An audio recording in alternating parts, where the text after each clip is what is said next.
آج آپ کو ایک ایسے شخص سے ملوانے جا رہے ہیں جو کہ ریمپ پر واک کرتا تھا، جو کہ پارٹیز میں ساری رات بزی رہتا تھا، جس کے پاس ہزاروں لڑکیوں کے نمبر ہوتے تھے، جس کے ہر وقت سیل میں ہی جتا رہتا تھا۔ اگر گھر آتا تھا تو سیل اس کے ہاتھ میں ہوتا تھا، اگر باہر جاتا تھا تو اس کے ساتھ فیمیلز ہوتی تھی۔ ریمپ پر جب واک کرتا تھا تو ہزاروں مداح، بلکہ میں تو یہ کہوں گا کہ سوشل میڈیا پر ان کے لاکھوں مداح تھے اور ان کے بڑی فین فالوئنگ تھی۔ مگر ایسا کیا ہو گیا کہ علی عباس نے یہ سب کچھ چھوڑ کر دین اسلام کی طرف آ گئے؟ فیم پانے کے لیے، دنیا کو دکھانے کے لیے اپنے اللہ کو ناراض کر رہا ہوں اور لوگوں کو خوش کر رہا ہوں، تو میں کس چکروں میں پڑا ہوں، تو میری زندگی میں سکون نہیں تھا۔ تو تب میں نے فیصلہ کیا کہ یار میں اس شوبز کو چھوڑ کے جو ہے نا اللہ کے راستے پہ چلتا ہوں۔ السلام علیکم ناظرین، این نیوز کے ساتھ میں ہوں آپ کے میزبان جواد باقر۔ ناظرین، آج آپ کو ایک ایسے شخص سے ملوانے جا رہے ہیں جو کہ ریمپ پر واک کرتا تھا، جو کہ پارٹیز میں ساری رات بزی رہتا تھا، جس کے پاس ہزاروں لڑکیوں کے نمبر ہوتے تھے، جس کے ہر وقت سیل میں ہی جتا رہتا تھا۔ اگر گھر آتا تھا تو سیل اس کے ہاتھ میں ہوتا تھا، اگر باہر جاتا تھا تو اس کے ساتھ فیمیلز ہوتی تھی۔ ریمپ پر جب واک کرتا تھا تو ہزاروں مداح، بلکہ میں تو یہ کہوں گا کہ سوشل میڈیا پر ان کے لاکھوں مداح تھے اور ان کے بڑی فین فالوئنگ تھی۔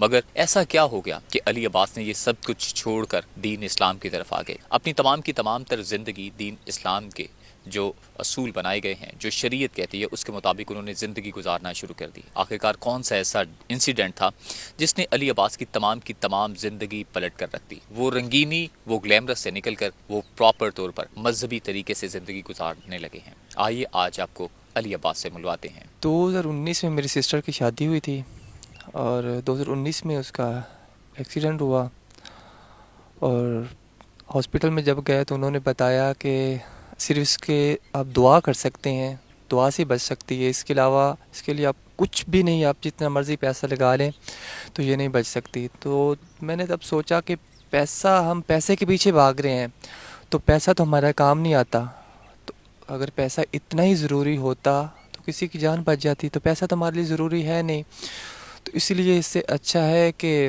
ہم اللہ کی طرف جائیں۔ اور جب میں نے وہاں پہ سسٹر کی 4 دن کے بعد ڈیتھ ہوئی، گھر پہ آیا اور مجھے ڈر لگنے لگ گیا کہ جیسے اچانک ایک جا رہی تھی سسٹر کا ایکسیڈنٹ ہوا ہے، تو ایسے کہیں میرا بھی نہ ہو جائے، اور میں کس غفلت میں پڑا ہوں کہ فیم پانے کے لیے، دنیا کو دکھانے کے لیے اپنے اللہ کو ناراض کر رہا ہوں اور لوگوں کو خوش کر رہا ہوں، تو میں کس چکروں میں پڑا ہوں۔ آپ اللہ کے راستے پہ چلتے ہیں، آپ کو فیم بھی مل جاتا ہے اور رزق حق حلال بھی مل جاتا ہے، تو یہ دنیا کو دکھانے کے لیے ہم کس غفلت میں پڑے ہوئے ہیں۔ سب کچھ ہمارے پاس ہوتا ہے لیکن ہمارے پاس سکون نہیں ہوتا ہے۔ سب سے بڑی بات ہوتی ہے کہ آپ کو سکون ہونا چاہیے، آپ کا مائنڈ فریش ہونا چاہیے، یہ نہ ہو کہ آپ رات کو گھر جا کے سوئیں کہ ابھی آپ نے کل کیا کرنا ہے، آپ نے یہ کرنا ہے وہ کرنا ہے، اس لیے اچھا آپ کے پاس سکون ہونا چاہیے۔ تو میری زندگی میں سکون نہیں تھا، تو تب میں نے فیصلہ کیا کہ یار میں اس شوبز کو چھوڑ کے جو ہے نا اللہ کے راستے پہ چلتا ہوں۔ تو 4 دن بعد میرے بڑے بال تھے، میں نے بال کٹوا دیے، کسی کو میں نے بتایا نہیں ہے، میں نے اپنے فرینڈس کو بتایا تھا لیکن وہ یہی کہتے تھے کہ یار اپنے اللہ کے راستے پہ چلنا ہے نا، تو اپنے بال نہ کٹوائیں، یہ داڑھی نہ رکھیں، مولوی نہ بنیں۔ تو میں نے کہا یار اگر میں شوبز میں تھا تو تب بھی تو میں شوبز کے حساب سے چل رہا تھا نا، میں نے بڑے بال رکھے ہوئے تھے، میں فیشن کر کے جاتا تھا، بار بار خود کو دیکھنا میں کیسا لگ رہا ہوں۔ تو اگر اب میں اللہ کے راستے پہ چل رہا ہوں تو اسی حساب سے میں چلوں گا نا، کہ داڑھی رکھوں گا، امامہ پہنوں گا، شلوار قمیض پہنوں گا۔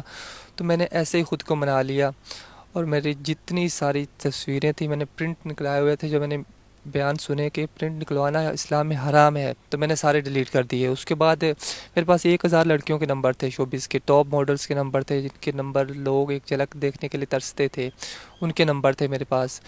تو میں نے سارے نمبر ان کے ڈیلیٹ کر دیے، تصویریں بھی اپنی جلا دی، بال بھی کٹوا دیے، نمبر بھی ڈیلیٹ کر دیے، اور جو فرینڈس تھے میرے ان کو سمجھانے کی کوشش کی، کچھ تو سمجھ گئے، جو نہیں سمجھ سکتے تھے میں نے انہیں بھی چھوڑ دیا۔ اس کے بعد جو ہے میں 5 وقت کی نماز پڑھنے لگ گیا، اور جیسے میری زندگی میں رمضان آیا، میں نے کبھی سوچا بھی نہیں تھا زندگی میں 30 روزے رکھوں گا۔ ہمارے 2019 میں رمضان میں 29 روزے تھے، میں نے 29 روزے رکھے۔ اس کے بعد شوال آیا، میں نے شوال کے سارے روزے رکھے، 6 روزے رکھے، اور الحمدللہ 5 وقت کی نماز پڑھتا ہوں، اور بہت اپنی زندگی میں خوش ہوں۔ اس زندگی میں اور اس زندگی میں فرق یہ محسوس ہو رہا ہے کہ اس میں سکون نہیں تھا، پیسہ تھا سکون نہیں تھا، اس میں پیسہ بھی ہے سکون بھی ہے۔ اور اس میں یہ ہوتا تھا کہ میں نے کہیں جانا ہوتا تھا تو میں خود کو دیکھتا تھا بار بار شیشے میں، یار میں کیسا لگ رہا ہوں، میں اچھا لگ رہا ہوں نہیں لگ رہا ہوں، لوگ کیا سوچیں گے۔ جب میں نے لوگوں کے بارے میں سوچنا چھوڑ دیا نا، تو مجھے پتہ چلا کہ یار زندگی کتنی سکون ہے، ہم اسلام کی طرف آتے ہیں تو ہمیں کتنا سکون ملتا ہے۔ آپ صلی اللہ علیہ وسلم کی سنت پہ عمل کرتے ہیں تو ہمیں کتنا سکون ملتا ہے.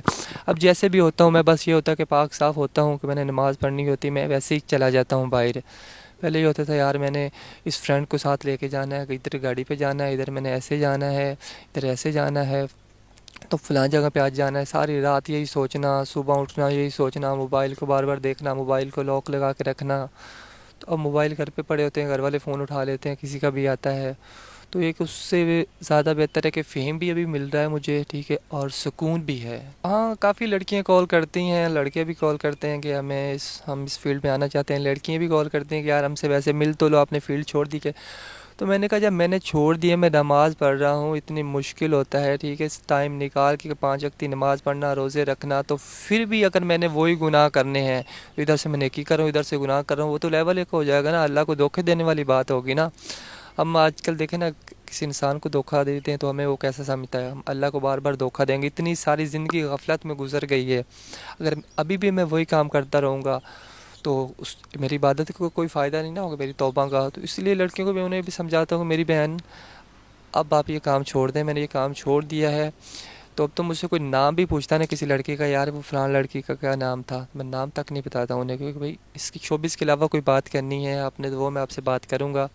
تو شوبز کے حوالے سے مجھ سے کوئی بات نہ کرے, کسی سے بات نہیں کرتا. فرینڈ بھی کہتے ہیں, حالانکہ میں چاہتا تو میں بیک گراؤنڈ پہ بھی رہ کے جو ہے نا, بیک سٹیج پیسے کما سکتا تھا, کیونکہ میں ایز اے کوآرڈینیٹر بھی کام کر رہا تھا, کہ اچھے پیسے کما سکتا تھا, کسی کو پتہ بھی نہیں چلنا تھا, بس ایک فون کال پہ پیسے کما سکتا تھا. لیکن میں نے نہیں ایسا کیا, کیونکہ میں لوگوں کے سامنے چھپ سکتا ہوں نا, اللہ کے سامنے تو نہیں نا چھپ سکتا. اب میں لینڈسکیپ کا کام کر رہا ہوں, میرا فیس بک پیج اور یوٹیوب کا ایک چینل ہے, یونیورسل لینڈسکیپنگ پاکستان. اس کے ذریعے ہم آن لائن کام کرتے ہیں, لینڈسکیپ کا کام کرتے ہیں. اس کے علاوہ ہماری نرسری بھی ہے. تو سٹارٹ جب میں نے شوبز کیا تھا تب بھی یہی کر رہا تھا. اسی طرف سے لوگوں نے مجھے کہا تھا کہ یار آپ کی اچھی لک ہے, گڈ لک ہے, آپ شوبز میں جائیں. تو چھوڑ کے اب میں یہ کہ اپنے حق حلال کی روزی کما رہا ہوں, کیونکہ حق حلال سب سے بڑی بات ہوتی ہے. آپ حق حلال کما کے گھر والوں کو کھلائیں گے, اپنے بچوں کو کھلائیں گے, تو وہ آپ کے فرما بردار ہوں گے. جب آپ حرام کما کے کھلائیں گے تو بچے بھی نافرمان ہی ہوں گے. اسی لیے میں نے یہ فیصلہ کیا کہ میں ابھی اپنی یہی کام کروں گا, اور الحمدللہ میں بہت خوش ہوں, پہلے سے زیادہ میں خوش ہوں.